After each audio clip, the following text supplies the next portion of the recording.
저는 오늘 빌립보서 4장 4절로 7절의 말씀을 중심으로 하나님의 평강이 임하는 사람이라는 제목으로 은혜를 나누고자 합니다. 한번 따라 하시면 좋겠습니다. 하나님의 평강이 임하는 사람. 하나님의 평강이 임하는 사람이 어떤 사람인가 라고 하는 것입니다. 우리가 흔히 말할 때에 저 사람은 참 좋은 사람이야 라고 말할 때에 무엇을 보고 말하나요? 그 사람이 사람들과의 관계성, 사람들을 어떻게 대하느냐를 보고 좋은 사람이다, 나쁜 사람이다 라고 하는 그런 평가를 하게 되죠. 저 사람 신앙이 참 좋은 것 같아 라고 말을 한다면 무엇을 볼까요? 그 하나님 앞에 하나님과의 관계가 어떠하냐를 보고 아마 평가를 하게 될 것입니다. 왜냐하면 사람이라고 하는 존재는 관계 속에 삽니다. 관계 속에. 그래서 특히 사람과의 관계 속에서 사람 인자를 쓰잖아요. 그 다음에 인간 해가지고 사이간. 그래서 인과 인 사이에 그 사이간, 틈간 이런 그 사이에 무엇을 채우느냐에 따라서 이 관계가 사랑의 관계가 되기도 하고 원수가 되기도 하고 여러분 경쟁자가 되기도 하고 그렇게 되는 거 아니겠습니까? 이 관계라고 하는 것은 첫째로는 하나님과의 관계고요, 두 번째로는 이웃 사람들과의 관계고, 그 다음에 세 번째로는 자기 자신과의 관계입니다. 자기 자신과의 관계를 제대로 형성하지 못하게 되어지면 여러분 성인아이라고 하는 말을 들으셨지요? 옛날에 과거에 어렸을 때에 받았던 상처가 지금은 나이가 먹어서 심지어는 늙어가고 있음에도 불구하고 그때의 마음, 그때의 상처에 아직도 머물러 있어요. 그래서 그와 같은 일만, 그와 같은 비슷한 사건만 나타나면 그냥 확 튀어나오는, 화살이 폭발하는 것처럼 튀어나오죠. 그거를 여러분 해소를 못하는 거죠. 여러분 이러한 관계를 잘못하게 되어지면 그런 사람들은 여러분 올바른 사회성이 없어요. 그냥 오직 자기밖에 몰라요. 자기. 그리고 자기는 세상에서 제일 피해자라고 생각을 하고 다른 사람을 가해한다라는 생각을 전혀 갖지 못하게 되어지거든요. 그렇기 때문에 하나님과의 관계, 사람들과의 관계, 그 다음에 자기 자신과의 관계를 바르게 해야 되는 겁니다. 신앙적으로도 보게 되어지면 우리 특히 데살로니가전서 5장 16절에서 18절 말씀을 우리가 보게 되어지면 항상 기뻐하라, 쉬지 말고 기도하라, 범사에 감사하라, 이것이 그리스도 예수 안에서 너희를 향하신 하나님의 뜻이니라. 항상 쉬지 말고 범사에, 이게 똑같은 말입니다. 그러니까 항상 기뻐하라, 항상 기도하라, 항상 감사하라. 그 다음에 쉬지 말고 기뻐하라, 쉬지 말고 기도하라, 쉬지 말고 감사하라. 그 다음에 범사에 기뻐하라, 범사에 기도하라, 범사에 감사하라. 바로 이 말씀이거든요. 이것이 하나님의 뜻이라는 거죠. 근데 우리가 무엇 때문에 기뻐하느냐, 그리고 무엇을 기도하느냐, 무엇에 의해서 감사하느냐를 보면은 그 사람의 신앙을 볼 수가 있어요. 무엇이 있어야 기뻐하느냐, 무엇 때문에 기뻐하느냐라는 거죠. 그리고 기도를 할 때 어떤 내용을 어떻게 기도하느냐, 그 다음에 무엇을 가져야지만이 그 입에서 감사가 나오느냐, 그것이 바로 그 사람의 신앙의 현 주소가 될 것입니다. 그러니까 우리가 하나님 보시기에 여러분 합당한 사람, 그래서 여러분 성숙한 사람 되어져야 되지 않겠습니까? 모든 일에는 원인도 있고 과정도 있고 결과가 있습니다. 모든 일이 100% 다 그렇다라고 얘기할 수는 없겠습니다만은, 그러나 대다수의 일이 원인과 과정과 결과, 성경도 그렇게 되어 있습니다. 왜냐하면 원인, 그러므로 과정, 그리하면 결과, 이렇게 나옵니다. 그러니까 예를 들어서 말씀드리면 그 출애굽기 20장을 통해서 하나님께서 그 십계명을 주실 때에 나는 너희를 종되었던, 애굽에서 종되었던 너희를 구출해낸 야훼다. 왜냐하면 그러므로 나 외에 다른 신을 두지 마라. 그리하면 내가 너에게 복을 주리라. 이것입니다. 그게 결과입니다.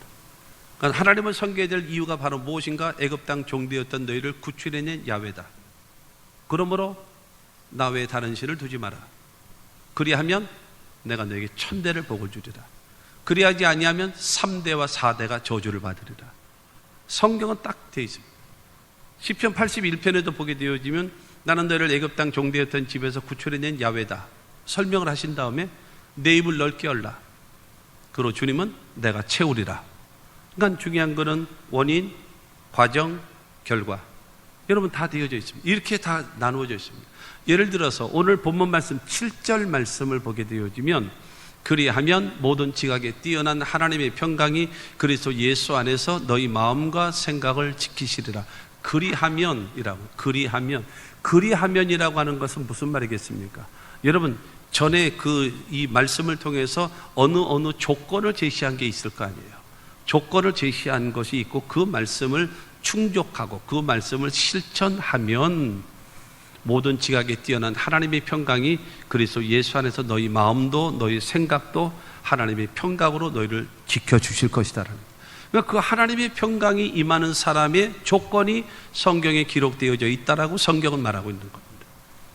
이 빌립보서는 사도 바울이 2차 선교 여행을 떠날 때에 원래는 그 사도 바울이 아시아로 가서 복음을 전하려고 했어요. 근데 예수의 영이 막으셨습니다. 안 된다. 막으셨어요. 그래서 드로아로 내려가서 가려고 다시 시도를 했는데도 성령이 막으시는 거예요. 그래서 어떻게 해야 될까라고 생각하고 있는 데에 환상 가운데 마게도니아 사람이 나타나서 우리를 와서 도우라 라고 하는 그런 환상을 보게 됩니다. 그래서 하나님이 우리를 아시아가 아니라 유럽을 향하여 가게 만드시는구나 라고 여러분 깨달은 다음에 그들의 모든 방향을 바꾸어서 유럽으로 방향을 바꿉니다. 유럽으로 방향을 바꾸면서 그들이 제일 먼저 도착한 곳이 어디냐? 그게 바로 빌립보 지역입니다. 빌립보 지역에 들어가서 그가 이제 자주장사 루디아, 자주장사, 그러니까 자주색 옷감을 파는 그 장사예요. 그러니까는 굉장히 지금으로 말하면 아주 고급 옷을 파는, 고급 천을 파는 사람이라는 거죠. 그 당시 그러니까 전부 다 신분에 의해서 옷이 주어져 있기 때문에 자주색이다라고 얘기하는 것은 아주 고위층, 귀족들, 왕족들 그들이 입는 옷을 판매하는 사람이라는 거죠. 그 사람을 만나게 되어져서 그래서 빌립보 교회가 여러분 시작되어집니다. 그렇게 되어지면서 이제 빌립보 교회가 이루어지게 되는데, 그러니까 유럽에서 처음 생겨진 교회가 바로 이 빌립보 교회인 것입니다. 그래서 이 빌립보 교회는요, 그 사도 바울이 편지를 쓰기를 로마 감옥에서, 차디찬 감옥에서 지금 편지를 쓰고 있는 거예요. 로마서, 그러니까 오늘 지금 본문 말씀 빌립보서 4장 4절로 7절에 있는 이 말씀은 로마서의 주제이고 가장 중요한 핵심의 내용이 바로 오늘 빌립보서 4장 4절로 7절의 말씀이거든요. 자유로운 사람이 감옥에 있는 사람한테 찾아가서 주님이 함께 하시고 주님이 너에게 위로하실 것이니 용기를 내라, 힘을 내라, 그리고 감사하라. 이러면은 그나마 좀 거기 있는 사람은 화가 날는지는 몰라도 그래도 어쨌든 들을만 하지 않겠습니까? 왜냐하면은 와서 얘기를 해주니까, 예수님이 함께 합니다라고 얘기해 주니까 그러지 않겠습니까? 그런데 지금은 오히려 반대로 감옥에, 차디찬 감옥에 갇혀 있는 이 사도 바울이 성경에 보면 에베소서, 빌립보서, 골로새서, 빌레몬서 이 네 권의 성경은 옥중서신이라 해가지고 이 사도 바울이 로마 감옥에서 기록한 이 성경이 바로 이것이거든요. 근데 감옥에 갇혀 있는 사도 바울이 자유롭게 살고 있는 빌립보 지역의 사람들에게 편지를 쓰기를 주 안에서 기뻐하라, 내가 다시 말하노니 기뻐하라 하면서 쓴 것이 바로 이 빌립보 교회다라는 것, 빌립보서라는 겁니다. 그래서 하나님의 사람은 이렇게 사는 거다, 하나님의 사람은 이렇게 행해야 된다, 그래야지만이 하나님의 평강이 너에게 임한다라고 오늘 본문은 말씀하고 있는 겁니다. 이 말씀을 통해서 첫째로 내 자신을 위해서는 주 안에서 항상 기뻐하는 자가 되라. 네 자신을 위해서 하나님의 평강이 임하려면 네 자신은 주님 안에서 기뻐하는 자가 되어져야 된다. 4절 말씀을 보면 주 안에서 항상 기뻐하라. 내가 다시 말하노니 기뻐하라 라고 말하고 있습니다. 사도 바울은 주 안에서, 예수 안에서 기뻐하라는 거예요. 항상 기뻐하라. 항상이라고 하는 것은 모든 상황을 다 포함합니다. 좋은 일, 나쁜 일, 비 오는 날, 눈 오는 날, 뭐 바람 부는 날, 기분 나쁜 날, 사고 나는 날, 모든 것을 다 포함해서 주 안에서 항상 기뻐하라 라고 말씀하셨습니다. 항상 모든 것을 그러면서 기뻐하라. 기뻐하는 것 어떻게 기뻐하는가? 뛸 듯이 기뻐하며 즐거워하라. 왜? 예수 안에서 기뻐하라는 겁니다.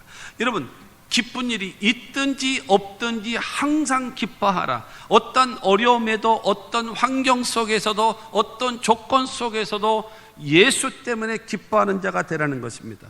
여러분, 항상 기뻐하라고 말씀하고 있으면서 여러분 그 전제를, 한계를 정해놨습니다. 뭐로 정해놨는가 하면 주 안에서, 예수 안에서 기뻐하라는 겁니다. 왜냐하면 기쁨의 조건을 세상에서 찾지 말라는 거예요.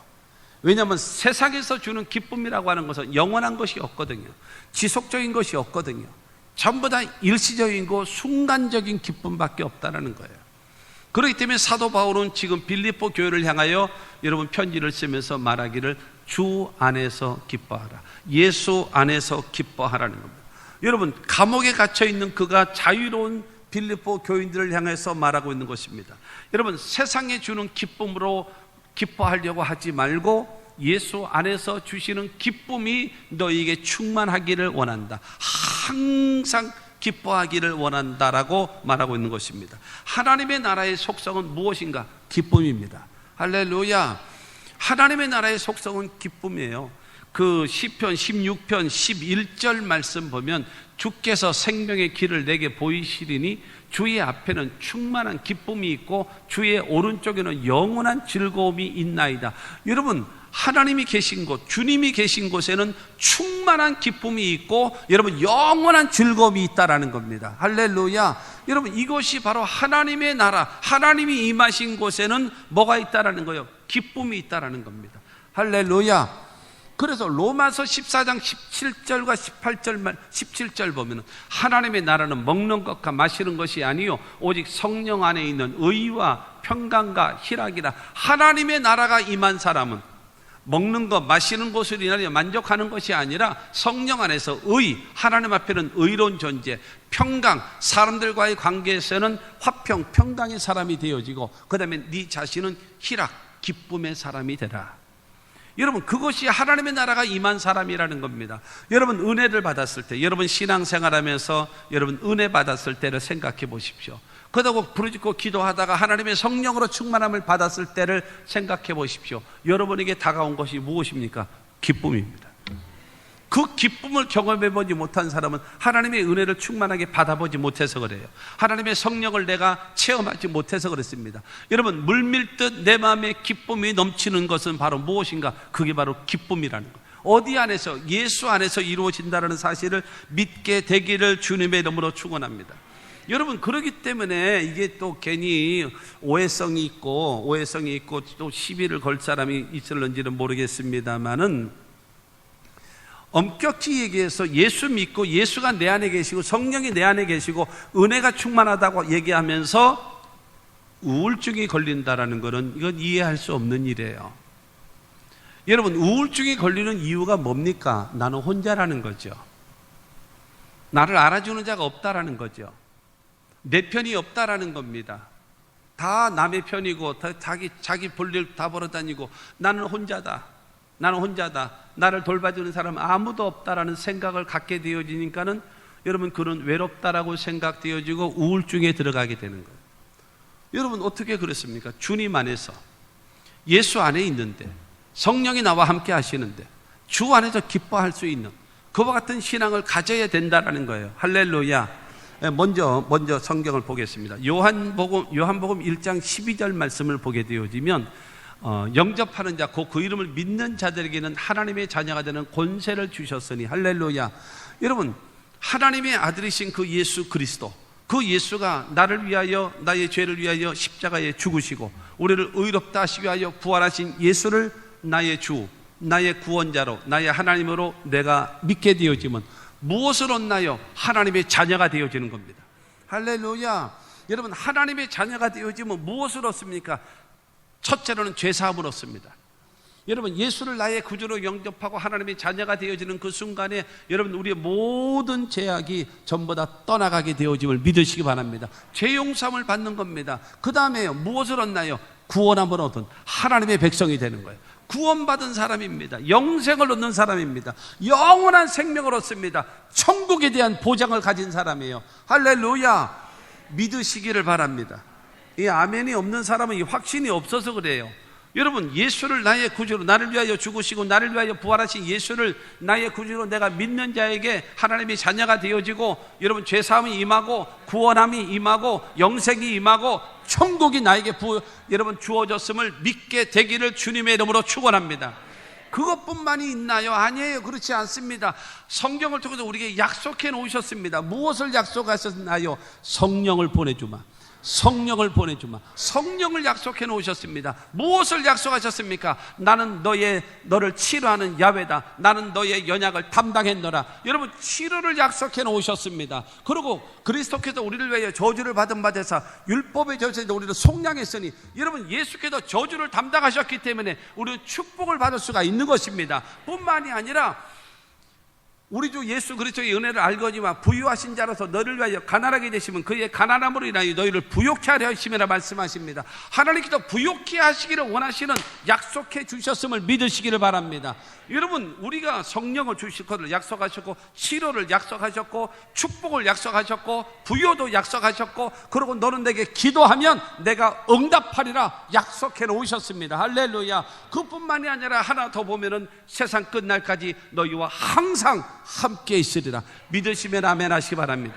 여러분, 예수를 나의 구주로 믿어지는 순간에, 여러분, 내가 믿게 되어지는 순간에 여러분 하나님의 자녀가 되어졌지요. 그 다음에 죄사함을 받았지요. 구원함을 얻었지요. 영생을 얻게 됐지요. 그와 더불어 여러분 천국 백성이 되어진 거예요.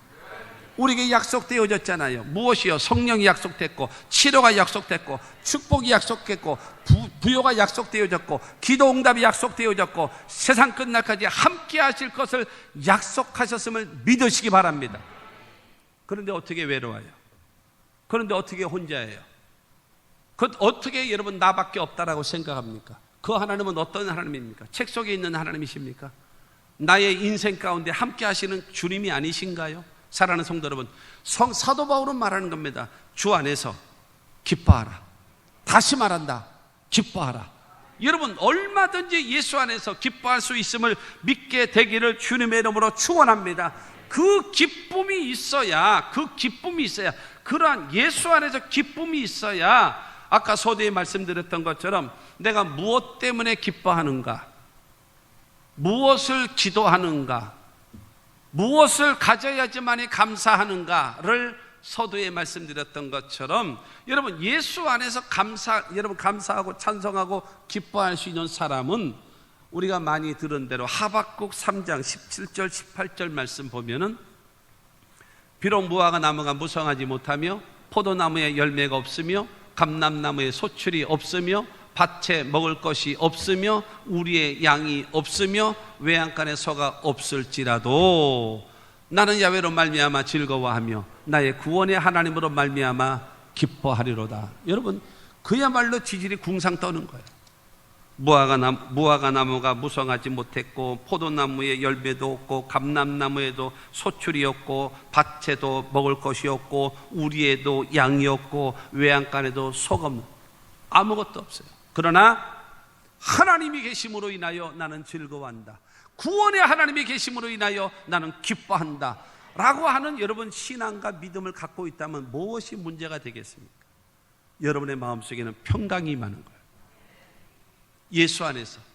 세상에서 기쁨을 찾으려고 하지 말고, 세상이 주는 것은 무엇입니까? 웃음입니다. 세상이 주는 것은 기쁨이 아니에요. 여러분, 현상인 웃음을 줍니다. 그러나 성경은요, 우리에게 웃음을 주는 것이 아니라 기쁨을 주는 거예요. 할렐루야. 주님께서 주시는 근본적인 여러분 기쁨이 충만하시는 저와 여러분들이 다 되시기를 주님의 이름으로 축원합니다. 예수 안에서 예수 때문에 기뻐하십시오. 그러면 하나님의 평강이 여러분에게 임할 것입니다. 두 번째로 사람들 앞에서 사람들과의 관계 속에서는 관용하라. 사람들과의 관계 속에서 관용하는 자. 5절 말씀 봅니다. 너희 관용을 모든 사람에게 알게 하라. 주께서 가까우시니라. 관용이라는 거죠. 관용이라고 얘기하는 것은요, 너그럽게 받아들여줘라, 용서하라. 그러고 네 주장 내세우지 말고 상대방을 너그럽게 포용해 주는 자가 되라 말씀하고 있습니다. 너희 관용을. 그리고 그 관용 베푸는 거를 모든 사람에게 알게 하라는 거예요. 소문나게 하라는 거예요. 그 관용을 누구에게요? 여러분 가족들에게 베풀고, 그 관용을 누구에게요? 여러분 교회 안에서 베풀고, 그 여러분 관용을 모든 믿지 아니하는 사람들에게도 다 보이라는 거예요. 저 예수 믿는 사람은 속도 없나? 배알도 없나? 자존심도 없어? 라고 할 정도로 여러분 관용하는 자가 되라는 거예요. 왜냐? 주께서 가까우시니라. 주님께서 해결해 주시겠다라는 거예요. 주님께서 갚아 주시겠다라는 거예요. 주님께서 해결해 주시겠다라는 거예요. 왜 그럴까요? 여러분 상대방이 나에게 악을 행했어요. 그래서 그 악에서 악을 갚아버리면 뭐가 되어지는가? 그 사람하고 나아가는 원수가 됩니다. 저 사람이 맞아, 내가 과거에 내가 해를 끼쳤기 때문에 저 사람이 나에게 이렇게 가해를 한 거야. 그러니까 뭐 맞아도 싸지 뭐. 이럴 사람이 없거든요. 이럴 사람이 없거든요. 지는 뭘 잘했다고 해서 나에게 그래 그렇게 되어지면서 오히려 말하자면 원수를 갚았던, 그러니까 보응을 했던 그거에 대해서 나를 잘못된 사람으로 올무를 씌워서 덮어 씌우는 거예요. 그래서 성경은 말합니다. 그거 해봐야 소용없다. 원수만 늘어난다. 얻어지는 건 아무것도 없다. 나에게 맡겨. 나에게 맡겨. 하나님은 말씀하십니다. 주께서 가까우시니라 라고 이야기하는 것은 개인적으로 누구나 종말이 다가온다. 그리고 여러분 역사적으로 세상 끝날이 다가온다. 신앙적으로 보면은요, 내가 재림할 때가 가까워 온다. 결론은 뭐겠어요? 주께서 가까우시니라. 내가 가까운 시일 내에 해결해 줄게. 그것을 바라보고 내가 해결해 주면 너는 네 손에 피를 안 묻히고 네 손에 흙을 안 묻히고 네 손에 더러움을 안 묻히고 적을 물리칠 수 있도록 내가 해결해 줄게. 선악간에 내가 해결해 줄게. 그러므로 관용하는 자가 되라. 아멘도 안 하는 거 봐. 아니에요. 원수는 내가 갚아야 돼요. 다 너 죽고 나 죽자. 이럴 각오를 갖고 계시나 봐. 아멘도 안 하고 가만히 있어요. 여러분 어느 경우는요, 설교를 너무 잘해가지고 그냥 설교에 빠져가지고 아멘의 타이밍을 놓쳐서 못하는다라고 하는데 그거는 아닌 것 같고, 뭐요? 관심이 없어서 그래? 졸려서 그래? 뭐 어쩌라고. 아멘. 여러분 너희 관용을 모든 사람에게 알게 하라. 주께서 가까우시다. 주님께서 갚아주시겠다라는 겁니다. 여러분 내가 하면 원수가 되기 때문입니다. 빌립보서 4장 1절과 2절 말씀을 보게 되어지면, 그러므로 나의 사랑하고 사모하는 형제들, 나의 기쁨이요 면류관인 사랑하는 자들아, 이와 같이 주 안에 서라. 내가 유오디아를 권하고 순두개를 권하노니 주 안에서 같은 마음을 품으라. 여러분 사도 바울이 이 빌립보 교회를 향하여 말합니다. 나의 사랑하는 형제, 사모하는 형제, 나의 기쁨인 형제, 나의 면류관인 사랑하는 형제들아, 이렇게 말하는 거예요. 그러면서 요구합니다. 1절을 통해서 주 안에 서라. 주 안에 서라. 2절을 통해서 말합니다. 주 안에서 같은 마음을 품으라. 주 안에 서고 주 안에서 같은 마음을 품으라. 그러면서 5절을 통해서 말합니다. 관용하라. 관용해. 내가 갚을 테니까. 내가 갚을 테니까. 여러분 많은 사람들이 자기밖에 몰라요. 이기주의가 돼가지고 나에게 조금만 해가 되는 거는 못 견뎌, 못 참아. 옛날에는 여러분 그거를 여러분 참고 견디고 그냥 지나갔는데, 요새는 남자고 여자고 나이를 먹었든 젊었든 상관없어요. 그냥 당장 보복해야 돼. 그게 누가 옛날에 우암 선생이라는 분이 있어요. 우암 선생님이 각종 그 곡식들을 이렇게 갈아가지고 말하자면 이게 쉽게 얘기해서 미숫가루 이게 하는 것처럼 그런 거를 이게 해서 옛날에 조용기 목사님을 건강을 위해서 그거를 드린 적이 있어요. 그분의 세미나를 한번 들었었는데 사람이 왜 이게 자꾸 이게 급해지는가 하면은 그거는 인스턴트 식품을 너무 많이 먹어서 그렇대요. 그러면 이 혈관이 얇아져 가지고 이 혈관끼리 뭐가 되는가 하면 스파크가 일어난대요. 스파크가 일어나기 때문에 옛날에는 누가 탁 치면 먼저 쳐다봅니다. 쳐다보고 나서 누군가 확인을 한 다음에 내가 야단을 쳐야 되는가, 소리를 질러야 되는가, 한 대 주먹으로 쳐야 되는가, 그거를 계산하는데 누가 딱 치면 뭐야? 그러고 주먹부터 확인도 안 하고 뭐야? 주먹부터 가고 돌아서는 이유가 바로 무엇인가? 그게 바로 이 혈관이 이게 자꾸 아스가 나, 아스? 이 스파크가 일어난대요. 스파크. 그러니까 그 사람들한테는 어떻게 해야 되는가? 된장찌개를 많이 먹이고 청국장을 먹고 한국 음식을 먹으면 그게 피복이 다시 두꺼워진대요. 정서적으로. 그러니까 한국 사람에게는요, 한국 음식이 그래서 좋대요. 사실상 여러분, 이거 그런데 미국 식단이요, 한국 사람들 병들게 만들어 놓은 거야. 솔직히 말해서. 이제 그렇게 되어지거든요. 이게 급해요. 못 참아. 근데 성경은 말합니다. 참아라. 내가 해결해 줄게. 여러분, 주님께서 내가 해결해 줄게 라고 말씀하고 있습니다. 로마서 12장 18절과 19절을 봅니다. 할 수 있거든 너희로서는 모든 사람과 더불어 화목하라. 내 사랑하는 자들아, 너희가 친히 원수를 갚지 말고 하나님의 진노하심에 맡기라. 기록되었을 때 원수 갚는 것이 내게 있으니 내가 갚으리라고 주께서 말씀하시니라. 여러분, 원수 네가 갚으려고 하지 마라. 그 원수 내가 갚아줄게. 그리고 너는 그냥 화목하게 지내. 그 왼수 같은 꼴보기 싫은 그 사람이 배고프면은 먹을 걸 줘. 그 원수 같은 사람 목말라 하면 마실 거를 줘. 원수 같은 사람이 옷을 벗었거든 입을 거를 주고. 그러니까 저 사람이 그럴 거 아니냐? 나 같으면 그냥 너 죽고 나 죽자고 싸울 텐데 이거 왜 이러지? 이래도 되나? 그러면서 스스로, 그러니까 성경은 말하고 있습니다. 이것이 마치 무엇과 같은가 하면 그 사람의 머리 위에다가 숯불을 올려놓은 것 같으다. 그 사람을 스스로 창피하게 만들고 스스로 부끄럽게 만들고 스스로 반성하게 만들고 내가 이래서는 안 되겠다라고 하게끔 만들어라. 원수는 내가 갚아준다. 해결은 내가 해주겠다라고 여러분 예수님 말씀하고 있습니다. 사랑하는 성도 여러분, 우리 모두 왜 그래야 되나요? 왜 그렇게 해야 되나요? 마태복음 18장 18절의 말씀을 기억하십시오. 진실로 너희에게 이르노니 무엇이든지 너희가 땅에서 매면 하늘에서도 매일 것이요 무엇이든지 땅에서 풀면 하늘에서도 풀리리라. 너희가 이 땅에서 사람과 사람과의 관계에서 꽉 매여 있으면 하늘과 너와의 관계도 꽉 매여 있다. 그러나 땅에서 사람과 사람 사이를 풀어버리면 하늘에서도 너와 하늘과의 관계가 풀어진다라는 거예요. 할렐루야. 관계를 바르게 해야 된다라는 거예요. 여러분, 그러지 않으면 내가 살 길이 없다는 거예요.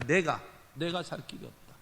지금 마태복음 18장 35절도 보게 되어지면 35절에 너희가 각각 마음으로부터 형제를 용서하지 아니하면 나의 하늘 아버지께서도 너희에게 이와 같이 하시리라. 여러분, 서로 사람과의 관계 속에서 용서하지 아니하면 하나님께서도 너희의 죄를 용서하지 않으리라 말씀하시는 거예요.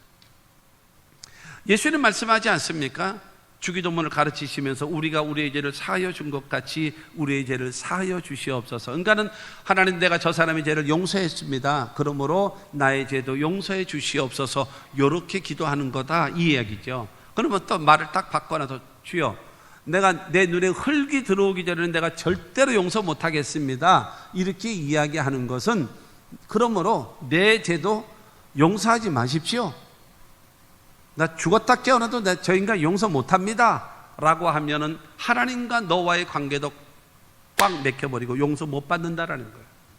그러니까 뭐예요? 네가 살기 위해서 관용하라. 네가 살기 위해서. 여러분, 그와 같은 자가 되어질 것을 말씀하고 있습니다. 잠언 3장 3절과 4절 말씀을 보게 되어지면 인자와 진리가 내게서 떠나지 말게 하고 그것을 내 목에 매며 내 마음판에 새기라. 그리하면 내가 하나님과 사람 앞에서 은총과 기중이 여김을 받으리라. 인자가 있고 진리가 있습니다. 여러분, 인자가 무엇인가?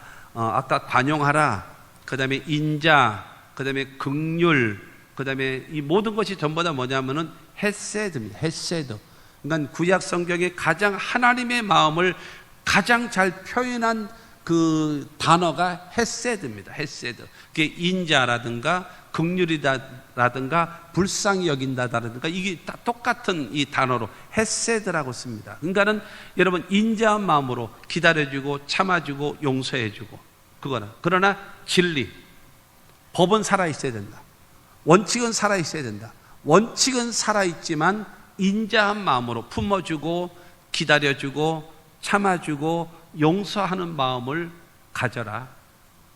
이것을 내 목에 매며, 내 목에 맨다라고 하는 것은 이것을 실천하라. 항상 진리만 가지고 법만 가지고 원칙만 가지고 상대방을 짓누르려고 하지 말고, 원칙은 살아있지만 그럴 수도 있지 뭐, 사람이 실수도 하지 뭐, 제가 아직 철이 안 들어서 그러니 어떠나 좀 기다려줘야지, 이 마음의 인자함을 가지고 진리와 인자, 이걸 가지고 내 목에 매며 이걸 실천하고 내 마음판에 새기라. 잊어버리지 마라. 그러면 너는 어떻게 되는가? 하나님과 사람 앞에서 은총과 귀중히 여김을 네가 받게 될 것이다라는 거예요. 할렐루야. 여러분, 내 자신이 살기 위해서 관용하는 거예요. 원수가 좋아서 여러분 관용하는 것이 아니라, 원수는 하나님이 때가 되어지면 싹 몰아주신 거예요. 시편 37편 10절에 보면 그런 말씀이 있습니다. 내 때가 되어지면 원수를 없애리니 자세히 살필지라도 없으리라고 말씀하셨어요. 그러니까 하나님께서 때가 되어지면요, 내 주변의 원수는요 그냥 자세히 살펴도 없게끔 싹쓸이 해주신답니다. 그렇기 때문에 그 안에 뭐 하라는 거예요? 관용하면서 가라. 관용하면서. 그러면 누가 사는 거예요? 내가 사는 거예요. 내가 사는 거예요. 할렐루야. 이 은혜가 우리 모두에게 있게 되기를 주님의 이름으로 축원합니다. 세 번째로, 하나님 앞에서 염려하지 말고 기도하라. 첫째가 뭐였지요? 여러분, 나 자신을 위해서는 주 안에서 항상 기뻐하라. 그 다음에 두 번째로는요, 사람들과의 관계 속에서 관용하라. 왜? 주께서 갚아주시고 주께서 해결해 주실 것이기 때문이라는 거죠. 그리고 세 번째로는 하나님 앞에는 어떻게 하라는 거예요? 염려하지 말고 하나님께 감사하면서 기도하라. 여러분, 6절 말씀 보게 되어지면 아무것도 염려하지 말고 다만 모든 일에 기도와 간구로 너희 구할 것을 감사함으로 하나님께 아뢰라. 여러분, 하나님 앞에는 어떻게 해야 될 것인가? 첫째, 하나님 앞에는 염려하지 마라. 염려하지 마. 왜? 아무것도 염려하지 말고 그러잖아요. 왜 염려하지 말라 그러냐? 염려를 한다고 해서 해결되는 건 아무것도 없다라는 거예요. 염려해가지고 해결되는 거 있습니까? 걱정해서 해결되는 거 있습니까? 근심한다고 해결되는 거 있습니까? 아무것도 없어요. 아무것도 없는 걸, 그걸 가지고 하는 겁니다. 염려는 무엇인가 하면 하나님에 대한 불신앙입니다. 불신앙. 하나님이 반드시, 하나님이 살아계심을 믿고 반드시 하나님이 내 편이 되시고 하나님이 나를 돕는 자 중에 계신다는 것을 믿게 되어진다면 하나님이 갚아주실 거야. 하나님이 해결해 주실 거야. 하나님이 도와주실 거야. 이 믿음을 가지라는 겁니다. 일부 예배 때 얘기하니까 굉장히 반응을 이게 하더라고요. 이게 뭐냐면은 그러니까 60년대 제가 이제 국민학교를 다녔으니까는 68년도에 내가 초등학교 1학년, 국민학교죠. 그때는 국민학교 1학년에 들어갔어요. 들어갔는데 그 옛날에 그 좀 가난할 때, 그러니까 70년대 초반까지 그 국민학교 다니셨던 분들 한번 생각해 보십시오. 요즘 젊은 사람들은 저기 40대들은 뭐 상상 별로 못할 것 같아요. 왜냐하면 그때 돼서는 많이 생활이 좋아졌기 때문에. 옛날 한번 생각해 보세요. 엄마 내일 소풍 가요 그래요. 엄마 내일 소풍 가요. 그러면 엄마는 응 알았어 그래요. 응 알았어. 그러면 그 옛날에 소풍 가면 딱 필수가 있습니다. 첫째, 김밥입니다. 김밥. 두 번째, 계란을 쪄줍니다. 찐계란.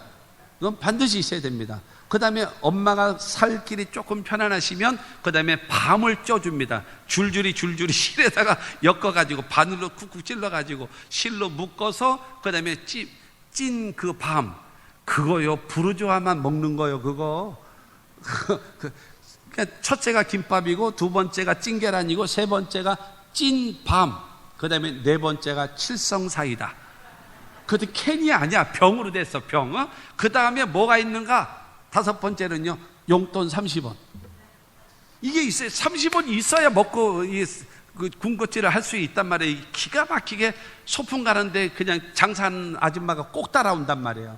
그러니까 안 그러면 시험 든단 말이에요. 그러니까 김밥이 있어야 되고 찐계란이 있어야 되고 그 다음에 찐밤이 있어야 되고 그 다음에 칠성사이다가 있어야 되고 30원 용돈이 있어야 된단 말이에요. 엄마 내일 소풍 가요. 응, 알았어. 조금 이따가 바깥에 놀다 오더니 엄마 내일 김밥 사줄 거지? 응, 알았어. 걱정하지 마. 알았어. 그러고 나서 가서 이제 공부하고 뭐 놀아요. 좀 이따 와가지고 엄마 계란도 싸줄 거지? 알았다니까. 엄마 톤이 딱 올라가는 겁니다. 알았다니까. 그래요. 조금 이따 또 오더니 엄마 내일 밤도 쪄줄 거지? 나가 놀아 이 새끼야. 그거는 엄마를 못 믿기 때문에 그러는 거예요. 여러분 그렇지 않습니까? 여러분 그건 처음 초등학교 국민학교 1학년 때 처음 가니라고 엄마가 어떻게 싸줄지를 몰라서 그렇게 얘기하는지는 몰라도 3, 4학년 되어지면 이미 다 알잖아요. 3년 4년 경험이 있었기 때문에 엄마 내일 소풍 가요. 응 알았어. 속에는 김밥도 있고 찐계란도 있고 그 다음에 찐 밤도 있고 그 다음에 칠성사이다도 있고 용돈 30원도 있는 거를 알고 뭐도 안 해요. 염려도 안 해. 그 다음날 일찍 일어난단 말이에요. 새벽같이. 그래가지고 갈 준비한단 말이에요. 그러면 아니나 다를까 엄마는 다 김밥 싸가지고 준비하고 있단 말이에요. 여러분 염려해서 되는 것은 아무것도 없다. 아무것도 없다. 할렐루야. 마태복음 6장 27절은 말합니다. 너희 중에 누가 염려함으로 그 길을 한 자라도 더 할 수 있겠느냐? 없지요. 저보고 자꾸 이 염색을 하라 그런 사람들이 있더라고. 방송에 나온다가 앞에서 반짝반짝 거린대. 그래서 반짝거린다고 염색을 하래. 나는 싫어요. 안 할 거예요. 더 하얘지면 어떡하나? 그래도 안 할 거예요. 하얗면 하얀 대로 살아야지. 근데 왜냐하면 있잖아, 염색을 하는 사람들이 목사들을 보게 되어지면 아주 웃겨요. 저기 머리카락 뭐라 그래? 이 바닥 있잖아요. 거기가 하얗게 바닥이 돼 있어. 왜 이래 이거? 그러면 염색을 해서 밑에서부터 하얀 게 다시 올라오는 거야. 밑에서부터. 아이고, 나는 그게 별로 안 좋더만. 하려면 끝까지, 처음부터 끝까지 계속 하시오. 계속 해야지. 근데 저는 그냥 안 하려고 그래요. 왜냐하면 보니까는 그 CTS나 다른 설교도 보니까 목사님들이요, 아주 흰머리, 하얀 머리, 이게 노란 머리, 별머리 다 있어. 그래도 그냥 하는 거예요. 그냥 해야지. 너무 이거 저거 하려고 하지 마세요. 근데 염색했다고 쳐가지고, 여러분 염색하시는 분 시험 들지 마세요. 계속 해요. 계속 해. 그냥 예를 들어서 그렇단 말이에요. 그러니까는 중요한 거는 염색해가지고 1년을 간다. 그럼 내가 하겠어. 염색 한번 해가지고 1년을 가면 내가 하겠어요. 근데 한 달, 두 달이면 다시 하얘지잖아. 난 그게 귀찮아서라도 못해. 귀찮아서라도. 그러니까 중요한 거는 흰머리, 백발, 늙는 길, 아무리 가로막아 보십시오. 그 늙는 길이 지름길로 돌아온답니다. 그렇기 때문에 바로 무엇인가 염려한다고 되는 것은 없다라는 겁니다. 31절과 32절 말씀에도 보게 되어지면, 그러므로 염려하여 이르기를 무엇을 먹을까 무엇을 마실까 무엇을 입을까 하지 말라. 이는 다 이방인들이 구하는 것이라. 너희 하늘 아버지께서 이 모든 것이 너희에게 있어야 할 줄을 아시느니라. 할렐루야. 여러분, 먹고 사는 이 모든 문제, 하나님은요 우리의 모든 것을 무엇이 있어야 될 줄도 알고 나에게 무엇이 없어야 할 것도 하나님은 알고 계신단 말입니다. 그러면서 예수님 말씀하잖아요. 염려 근심 걱정하지 말고 먼저 그의 나라와 그의 의를 구하면 이 모든 것을 하나님은 너에게 더하여 주실 것이다. 할렐루야. 여러분, 염려한다고 해서 되어지는 것은 없다. 믿으시죠? 여러분, 염려하게 되어지면 어떻게 되나요? 하나님께서 베푸신 은혜를요 잊어버리는 거예요. 이스라엘 백성 보세요. 뭐 홍해가 갈라지고 그 다음에 덮어졌잖아요. 애국 군대 다 죽었잖아요. 뭐 난리, 하늘에 있는 별이라도 따다가 하나님께 감사할 것 같이 뭐 난리를 치고 감사했습니다. 그러다가 3일 동안 가다가 물이 없으니까는 우리의 죽을 매장지가 없어서 이곳에 와서 죽게 만드느냐 그러면서 뭐 그냥 원망하고 불평하고, 그러니까 무엇인가 염려, 근심, 걱정이 가득하게 되어지면요 하나님이 베푸신 은혜를 싹 잊어버립니다. 염려, 근심, 걱정이 가득 차게 되어지면요 하나님의 말씀도 안 들립니다. 여러분 고민이 막 하고 있는 사람들, 제가 무슨 설교를 해도 여러분 들리십니까? 안 들려요. 그렇잖아. 여러분 시험 들었을 때 내 설교 들려? 안 들리잖아. 근데 여러분 시험 들었을 때에 또 그날따라 예를 들어서 은혜가 되네? 시험 들었을 때 은혜가 되네? 그 말, 은혜가 된단 말이에요. 그러면 여러분은 평가를 내립니다. 저 박 목사는 말은 잘해 이래요. 은혜를 못 받는다니까. 그러고요 여러분 염려, 근심, 걱정이 가득 차게 되어지면 여러분 하나님의 말씀을 믿지도 못해요. 그리고 더 여러분 염려, 근심, 걱정이 있으면 오히려 기도해야 되는데 염려, 근심, 걱정이 가득 차게 되어지면요 기도도 못하는 거예요. 그렇기 때문에 성경은 말하는 것입니다. 염려하지 마라. 하나님 앞에 아무것도 염려하지 마라. 두 번째로 하나님 앞에 기도와 간구하라. 다만 모든 일에 기도와 간구로. 여러분 기도는요, 여러분 이 참 중요한 이야기입니다. 기도와 간구. 기도는 무엇인가? 하나님과 일상적인 관계 회복입니다. 관계 회복. 이게 일상의 기도입니다. 그리고 간구는 무엇인가요? 여러분 내가 특별한 문제를 놓고 집중해서 기도해야 될 내용이 간구란 말입니다. 그런데 이 간구, 그러니까는 기도를 통해서 주님과의 관계가 맺어진 사람이 하나님 앞에 간구할 수 있는 자격이 부여해진다라는 거예요. 평상시에 기도하지 않는 사람은 하나님 앞에 간구할 자격이 없어요. 해봐야 소용이 없다라는 거예요. 그러면 어떻게 해야 되는가 하면 기도로 하나님과의 관계를 먼저 회복하고, 회개하면서 회복하고 그 다음에 간구해야 하나님이 들으신다라는 겁니다. 그러므로 하나님 앞에 우리는 뭐 해야 하는 거예요? 일반적인 기도하고 그 다음에 특별한 문제를 놓고 하나님 앞에 집중적으로 기도하는 우리 모두가 되기를 주의 이름으로 축원합니다. 시편 145편 18절은 말합니다. 야훼께서는 자기에게 간구하는 모든 자, 곧 진실하게 간구하는 모든 자에게 가까이 하시는도다. 여러분 기도와 간구로 하나님께 아뢰시는 우리 모두가 되기를 주님의 이름으로 축원합니다. 예레미야 33장 2절과 3절은 우리에게 말하잖아요. 이 일을 행하시는 야훼, 그것을 만들며 성취하시는 야훼, 그의 이름을 야훼라 하는 이가 이와 같이 이르시도다. 너는 내게 부르짖으라, 내가 내게 응답하겠고 내가 알지 못하는 크고 은밀한 일을 내게 보이리라. 여러분 하나님은 일을 행하시는 하나님이래요. 그리고 만들며 성취하시는 하나님이랍니다. 그리고 그의 이름을 야훼라 하는 이가 이와 같이 이르시도다. 야훼라 하는 언약의 하나님, 약속의 하나님이라는 거예요. 반드시 약속한 걸 이루시는 하나님이라는 거예요. 그 하나님이 말씀하십니다. 너는 내게 부르짖으라, 내가 내게 응답하겠고 네가 알지 못하는, 상상하지도 못하고 꿈도 꾸지 못했던 하나님의 방법으로 하나님의 때에 하나님이 일하실 것이다라는 거예요. 할렐루야. 그러므로 우리는 하나님 앞에 염려, 근심, 걱정하지 말고 하나님께 아뢰고 기도해야 됩니다. 세 번째로 하나님 앞에 어떻게 하라고요? 감사하며 기도하라. 너희 구할 것을 감사함으로 하나님께 아뢰라는 겁니다. 여러분 감사하면서 기도하라는 것은요 받은 은혜에 대한 감사입니다. 하나님 감사해요. 지난번 기도했는데 응답해 주셔서 감사해요. 지금까지 지내온 거 하나님의 크신 은혜입니다. 감사합니다. 내가 지금 이런 문제가 있는데 내가 하나님께 간구하오니 이루어 주실 줄로 믿고 감사합니다 주님, 이러고 기도하는 거란 말이에요. 할렐루야. 그러니까 범사에 뭐 하라는 거예요? 감사하면서 그러고 기도하라는 겁니다. 믿으시기 바랍니다. 시편 50편 14절 15절입니다. 감사로 하나님께 제사를 드리며 지존하신 이에게 내 서원을 갚으며 환난 날에 나를 부르라, 내가 너를 건지리니 내가 나를 영화롭게 하리로다. 여러분 감사로 하나님께 제사를 드리래요. 그리고 지존하신 이에게 내 서원을 갚으며, 임금 위에 임금이죠. 왕 중에 왕이죠. 그러니까 이 땅에 어떤 누구와 비교할 수 없는 능력의 하나님 앞에 네 약속한 거 있으면 갚아라. 감사로 제사를 드리면서 그러고 환난 때에 하나님께 부르짖어. 하나님 너에게 응답하실 거다. 그러면 너는 다시 하나님께 영광 돌리고 영화롭게 해드리고 하나님께 감사할 것 아니겠냐? 그러면 지속적인 은혜가 임할 수 있다는 겁니다. 할렐루야. 시편 50편 23절도 말하잖아요. 감사로 제사를 드린 자가 나를 영화롭게 하나니 그의 행위를 옳게 하는 자에게 내가 하나님의 구원을 보이리라. 여러분, 여기서 영원한 멸망에서 구원하는 그 구원이 아니라 가난에서 구원, 질병에서 구원, 죽음에서 구원, 여러분 고통에서 구원, 환경적 생활적 구원을 약속해 놓으신 것입니다. 뭐 하는 사람에게요? 감사하면서 기도하는 사람에게. 사랑하는 성도 여러분, 원망, 불평, 짜증 내가지고 여러분 되겠습니까? 안 돼요, 안 돼. 절대적으로 그런 기도는 하지 마세요.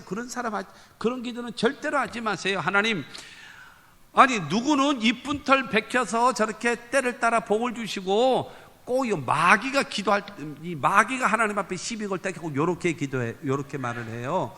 누구는 이쁜 털 베개서 때를 따라 복을 주시고 나는 미운 털이 베개가지고 나는 도와주지도 않고, 그건요 싸가지가 없는 거야. 그거는 그런 말 하면 안 돼요. 하나님 앞에요. 누구는 이쁜 털 누구는 미운 털, 그게 어디 있어요? 다 똑같이, 다 똑같이. 그러므로 사랑하는 성도 여러분, 저와 여러분들이요 감사하면서 기도하십시오. 그러면 하나님이 우리를 들으십니다. 자, 골로새서 4장 2절 말씀 보면은요, 기도를 계속하고 기도에 감사함으로 깨어 있으라. 자, 저 말이 무슨 말이냐? 기도를 계속하라는 겁니다. 항상 기도하라. 쉬지 말고 기도하라. 범사에 기도하라. 이거거든요. 계속 기도하라. 그 다음에 기도에 감사함으로 깨어 있으라. 그러니까는 계속 기도를 하는데 계속 기도 속에 감사가 계속 들어가면서 기도하라는 거예요. 이쪽은 못 알아들으셨나 봐. 계속 기도를 하는데 그 계속 기도 속에 감사를 계속 집어넣고 기도하라는 거예요. 그래야 하나님이 응답하신다라는 겁니다. 자, 여러분 이해를 돕기, 이스라엘에 5대 제사가 있습니다. 5대 제사. 레위기에 보면 첫째 번제, 두 번째 소제, 세 번째 화목제, 네 번째 속제제, 다섯 번째 속건제, 이게 제사거든요. 5대 제사에 이 소제가 있어요. 그러니까 모든 번제와 화목제, 속제제, 속건제는 전부 다 피 흘림이 있는데, 소제는 뭐가 없는가 하면 피 흘림, 짐승이 없어요. 곡식이라든가 이런 그 곡식 가루를 가지고 하는 거거든요. 그런데 소제는 뭐냐? 끼어드리는 제사예요. 끼어드리는 제사. 이게 무슨 말인가 하면 번제를 드린 다음에 소제 드리고, 화목제 드린 다음에 소제 드리고, 속제제 드린 다음에 소제 드리고, 속건제 드린 다음에 소제 드리고. 이게 뭐예요? 소제는 뭐예요? 감사합니다.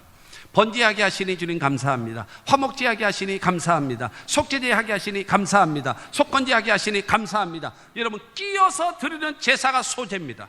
그 소제의 내용은 뭐예요? 감사합니다. 그러니까 뭐예요? 지금 기도를 계속하고 여러분 기도에 감사함으로 깨어 있으라. 항상 모든 기도에 감사를 집어넣고 기도하면 하나님이 영화로움을 느끼시고 여러분들의 기도를 응답하신답니다. 믿으시기를 주님의 이름으로 축원합니다. 결론으로 오늘 7절 말씀을 다시 봅니다. 그리하면 모든 지각에 뛰어난 하나님의 평강이 그래서 예수 안에서 너희 마음과 생각을 지키시리라. 그리하면이 무엇이었습니까? 첫 번째 4절을 통해서 말하잖아요.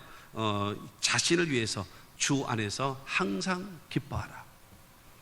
두 번째로는 이웃을 향하여 사람들과의 관계에서 관용하는 자가 되라. 5절. 그리고 세 번째로는 하나님 앞에서 염려하지 말고 감사하면서 하나님께 기도하라. 6절. 그러면서 7절은 말하는 겁니다. 그리하면 모든 지각에 뛰어난 지식과 감정과 우리의 모든 형편과 사정 모든 것에 뛰어나게 알고 계시는 그 하나님께서 하나님의 평강이 너의 마음도 너의 생각도 너의 생활도 너의 인생도 하나님의 평강으로 너를 덮어줄 것이다. 할렐루야. 하나님이 근데 다 생각해 보세요. 나 자신은 항상 주님 안에서 기뻐해요. 항상 기뻐해요. 그리고 사람들과의 관계에서 주님이 갚아주실 거야. 그러고 나서 여러분 더럽고 치사하고 안 입고 매식겁고 막 이렇다 할지라도 그래도 받아주고 이해해주고 용서해주고 여러분 참아주고 이렇게 가고 있고, 하나님 앞에는 늘 원망 불평하지 않고 하나님께 감사하면서 기도하는, 여기에 무슨 우라통이 터지겠습니까? 그렇지 않겠습니까? 자동적으로 평강이 오지 않겠습니까? 그런데 하나님의 평강이 그리스도 예수 안에서 너희 마음도 생각도 지켜주신답니다. 여러분 하나님께서 주시는 이 평강, 여러분 성경을 통해서 구약 성경이 주시는 평강은 무엇인가 하면 축복입니다. 축복. 물질적 축복이 바로 평강이에요. 그러나 신약 시대에 와서 축복은 바로 무엇인가 하면 하나님이 너와 함께 하시는 거예요. 가장 큰 복입니다. 하나님이 함께 하셔서 때를 따라 피할 길도 주시고 돕는 손길도 주시고 때를 따라 하나님께서 모든 것에 부족함이 없도록 공급해 주시는 하나님의 은혜가 있다는 사실을 믿으시기를 주님의 이름으로 축원합니다. 이번 금년에 여러분 주제가 무엇입니까? 하나님께 가까이함이 내게 복이라. 한번 따라 하시기 바랍니다. 하나님께 가까이함이 내게 복이라. 여러분 하나님께 가까이함이 내게 복이래요. 그러니까 중요한 것은 하나님의 평강을 주시는 야훼 샬롬, 하나님의 평강을 주시는 사람이 누군가? 네 자신은 주 안에서 기뻐하고 사람들과의 관계에서는 관용하고 하나님 앞에서는 염려하지 말고 기도하면 야훼 샬롬, 평강의 하나님이 너와 함께 하실 것이다. 여러분 이 은혜가 여러분 모두에게 있게 되기를 주의 이름으로 축원합니다.